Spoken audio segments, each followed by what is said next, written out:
Lauren, what are you doing? Oh, hi, Charmaine. I was just checking the time.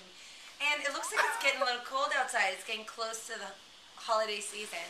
Yeah, you look bundled up there. What do you have on? I'm just going to put down my Swiss gear bag. Okay. Let's just zoom in really quick.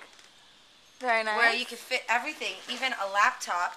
It's really great for clients. We'll even give you the paper that's inside. And the laptop would go in one of the other compartments. Whoa. And guess what else, Charmaine? What else do you have on? We have new stuff from Moose Knuckle. Let me just check this out. Check it out. That's nice. Really warm. And there's a hood? There's a hood. Nice. Real fur. Oh, what do we have here? What's that? We have more Moose Knuckle stuff. Nice. Could be worn as a jacket, could be worn as a shirt. Has these cool zips at the side. Okay. You know, you could fit gloves if you're like skiing.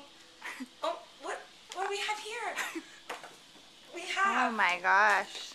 Another style. Has the buttons.